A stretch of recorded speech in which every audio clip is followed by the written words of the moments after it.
Recently, I've had so many people asking me how I went from being a completely normal 9-to-5 employee to running a $750,000 a month agency in under 2 years. And the truth is, the story is messy. It's not glamorous and it's full of mistakes, wrong turns, self-doubt, stupid decisions, and moments where I genuinely thought my life was going to go nowhere. So, today, I want to tell you the whole thing, not the filtered version, the real one. I've always been obsessed with money. Even though I wasn't raised in some luxury environment, my family definitely wasn't poor, but we definitely weren't that type of family. You know, the ones with the big houses, the big gates, the perfect gardens. And I remember being about 8 years old, sitting in the car when my dad was working. Now, my dad did line marking, which is like painting tennis courts. So we would drive out to these insane properties. I'm talking huge garden estates, ponds, fancy cars, animals running around. It didn't even feel real at the time. And every single time we went there, I'd sit there thinking, why do these people live like this? What is it that they know that we don't? What did they do differently?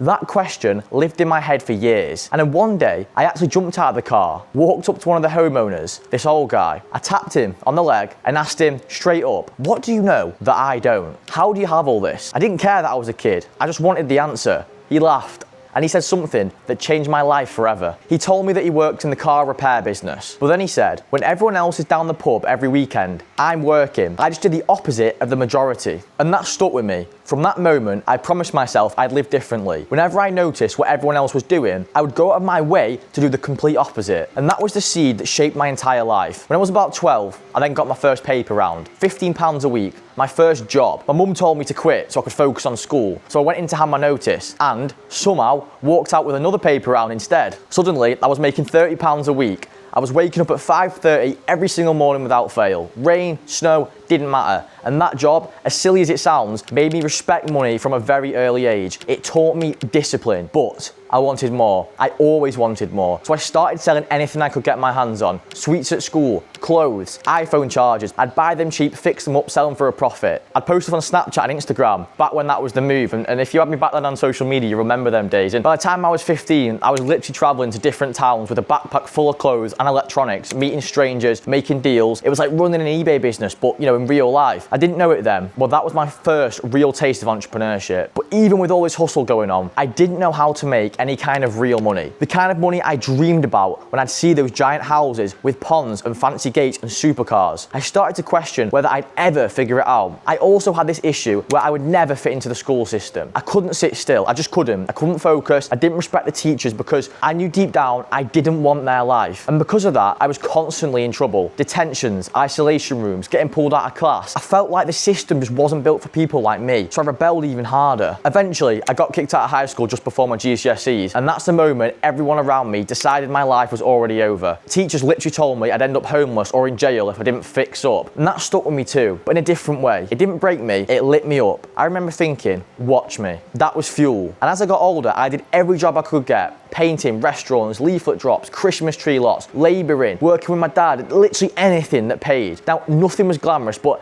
every job taught me something. Nothing was beneath me. I just saw it as a stepping stone. Around 2018 to 2019, I got into crypto early, made some money, lost some money. Mainly lost because I got greedy. Then 2020 to 2021 came around and I made crazy money during the bull run. I mean, life-changing money. And then I blew it all in the GameStop hype. All of it. One decision, gone. That was one of the biggest lessons of my life. Easy money goes as easily as it comes. And I realized I didn't want to rely on luck ever again. I wanted something real, something sustainable. At the same time, I was flipping cars, buying and selling vehicles, stacking whatever cash I could. But I kept thinking, if I want to travel the world, if I want real freedom, I need a proper income. I need a business that's online. And this is where everyone around me influenced me in the worst way. After hearing so many people tell me to be realistic, I ended up taking a degree apprenticeship at a bank. And I swear to you, within weeks, I knew it wasn't for me. I felt trapped. I felt like I was suffocating. So I dropped out. And the second I dropped out, everyone around me doubled down on the doubts. You're wasting your life. You're going to regret this.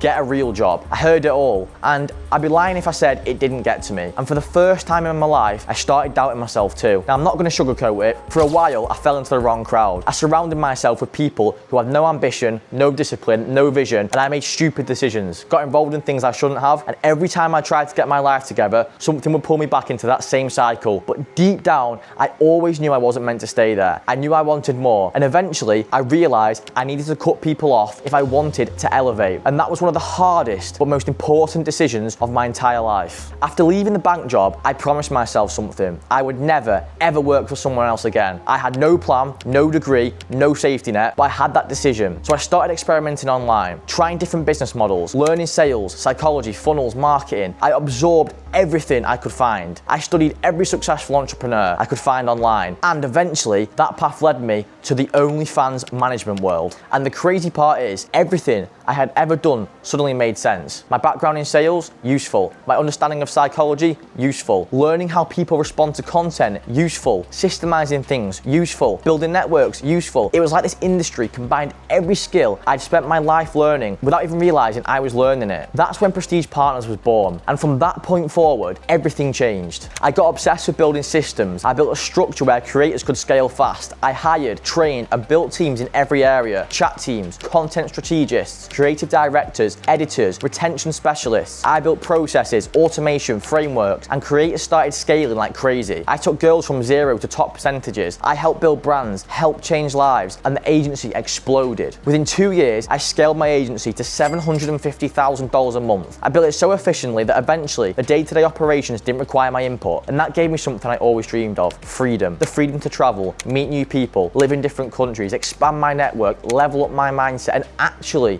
enjoy life. I wasn't stuck in a routine. I wasn't waking up to an alarm. I wasn't begging for days off. I built a business that didn't trap me. It set me free. After generating over $7 million in OFM, I realized something important. I loved the business, but I loved helping people even more. I kept meeting entrepreneurs who were exactly like me when I was younger, full of potential, full of ideas, but surrounded by the wrong people, crippled by self-doubt, and stuck in a life they simply didn't want. And that's when I started my coaching business. My goal wasn't just to teach business, it was to help people who knew deep down that they're meant for more. People who feel that fire but don't know how to turn it into something real. People like I used to be. And that's my story. It wasn't a straight line, it wasn't easy, and it wasn't perfect. But every mistake, every job, every loss, every setback, every wrong crowd, every risk, it all led to this. And the biggest lesson I learned is this: you don't need to come from money. You don't need a degree. You don't need perfect grades. You don't need approval. And you definitely don't need permission from anyone. You just need the courage to bet on yourself when nobody else will. If you're watching this thinking, I feel like I'm meant for more, that feeling is not random. It's your potential trying to get your attention.